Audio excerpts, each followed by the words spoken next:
Pour la grève des femmes, je m'exprime principalement en tant que personne amenée professionnellement à intervenir dans les familles, mais également en tant que moi-même femme suisse née dans les années 60. Je suis à l'étranger, raison pour laquelle j'enregistre cette vidéo et j'ai l'habitude de m'enregistrer pour vous transmettre des choses. Là, je lis un texte, je lis mon texte, ce qui n'est pas un exercice habituel pour moi. Ma grève des femmes 2023. J'ai eu l'honneur, mais surtout le bonheur, d'être proche d'Elisabeth Botany, née Critin, belle-mère de ma sœur Anne. Toutes deux sont décédées l'an passé. L'allégeance féministe d'Anne, Botany Zuber, se lit tout au long de son premier roman, publié aux éditions de l'Air, Aline ou Les cahiers de ma mère. Elisabeth a été députée suppléante socialiste au Grand Conseil valaisan. Plus tard, couturière de profession, Elisabeth a cousu le tablier dont a été vêtue nuitamment la Catherine de la Planta. Je pense spécialement à elle aujourd'hui. Je suis aussi la fille de Simone Zuber, née Créta, première femme membre du comité sirois du PDC qui nous a élevés, ma sœur et moi, en nous répétant moult fois qu'il faudrait que le travail des femmes au foyer soit considéré comme un vrai travail et rémunéré. Petite fille de Geneviève Créta, née Genoux, qui a élevé 5 enfants avec son époux Pierre, maîtresse femme si l'on est, qui travaillait la campagne et subvenait ainsi de manière importante aux besoins de sa famille, conteuse intarissable, curieuse, avide de rencontres humaines, Geneviève est restée, sa vie durant, profondément choquée par le sort qu'on réservait, en Anivier comme à tant d'autres endroits, en première moitié du XXe siècle, aux femmes qui avaient l'infortune d'être mariées à un époux violent, ainsi qu'aux filles mères. Ces récits-là, d'asservissement et de mépris envers les femmes, hantent encore parfois celles de mes nuits qui restent sans sommeil. 1980-2000. J'ai souffert, comme tant d'autres femmes, d'endométriose, non diagnostiquée pendant de longues années, infection qui compromet la fertilité et est accompagnée de douleurs atroces. L'an passé, le Conseil fédéral n'a pas jugé bon d'encourager la recherche dans ce domaine. 2018, je fonde un mouvement pour la coparentalité dont je deviens la présidente. En tant que telle, je suis fréquemment contactée par des parents démunis lors des suites de divorce. Depuis quelques mois, ces parents sont principalement des femmes. 2019. Contactée par une mère, je signale des actes sexuels à l'encontre d'une jeune enfant dans un contexte d'inceste. L'enfant présente le tableau complet d'un enfant abusé, y compris dans son comportement. Elle est encore très jeune et donc son interrogatoire, qui a lieu en suivant une procédure qui contrevient de manière essentielle à ce que prévoit notre code de procédure pénale, n'amènera rien de très clair. Ni les photos, ni les vidéos de cet enfant ne seront prises en compte par le ministère public, qui n'a même pas daigné en prendre connaissance. Les témoins cités ne seront pas interrogés. La mère passera quelques mois en prison, traitée d'hystérique et de folle, alors que maints rapports professionnels ont attesté du contraire. 2022.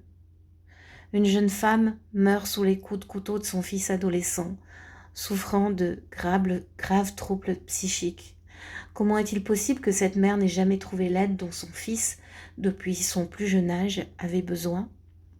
Toujours 2022. Ma sœur est morte chez elle, très probablement d'un arrêt cardiaque. Elle a vécu ces dernières semaines avec des symptômes pourtant parlants, mais que nul n'a identifiés.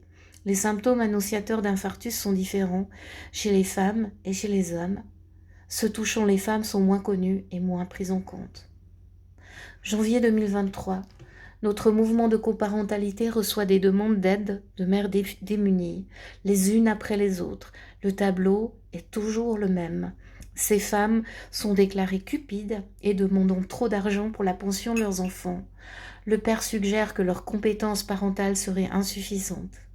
Elles sont infantilisées, ridiculisées, ne reçoivent pas le soutien institutionnel requis et sont toutes victimes d'un harcèlement psychique destructeur sous forme d'opposition et de remise en question systématique de tout ce dont elles estiment que leurs enfants ont besoin et de toute démarche de leur part pour répondre à ces besoins. J'espère que l'homme politique qui réclame urgemment 2,50 € à la mère de ses enfants se reconnaîtra. J'espère que celui qui s'oppose à tout traitement médical de ses enfants, dès lors que celui-ci fait suite à des demandes de la mère, se reconnaîtra également. Hasard ou non, tous ces hommes occupent des postes en vue socialement. Ils ont l'argent, le pouvoir et l'influence pour poursuivre une réelle œuvre de destruction, quasiment toujours préalablement annoncée. Je te pourrirai la vie jusqu'au bout, sans que rien ne se mette en place pour protéger ni les enfants, ni la mère. On apprend par les médias que le mois dernier, en mai 2023, une jeune femme douée, aimante, mère de famille, finit par sauter la vie. Elle souffrait d'une dépression gravissime du postpartum, qui n'a pas été identifiée comme telle avec le sérieux requis, et donc pas traitée comme il convenait qu'elle soit traitée.